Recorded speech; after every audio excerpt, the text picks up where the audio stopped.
मग मिश्र प्रयोग किंवा संकर प्रयोग म्हणजे काय? आपण लहानपणापासून काय पाहिलं रे? कर्तरी प्रयोग, कर्मणी प्रयोग आणि भावे प्रयोग. मात्र काही काही वाक्यांमध्ये किंवा काही वाक्यांची रचना अशी असते की त्याच्यामध्ये आपल्याला दोन प्रयोगाच्या छटा दिसतात.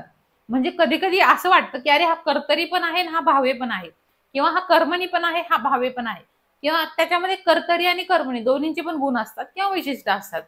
मग त्याच्यानुसार त्यांनी 3 टाईप केलेले आहेत अजून संकर प्रयोगाचे. त्याला म्हणतात कर्तृ कर्म, कर्मभाव आणि कर्तृभाव.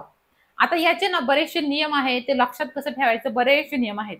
मात्र या लेक्चरमध्ये मी ह्याचं उत्तर कसं काढत होते जेव्हा मी अभ्यासाच्या फेजमध्ये होते तेव्हा तेवढं शिकवणार आहे. कारण नियमांना धरून जर मी तुम्हाला शिकवायला लागले तर माझंही कन्फ्युजन होणार आणि तुमचंही कन्फ्युजन होणार.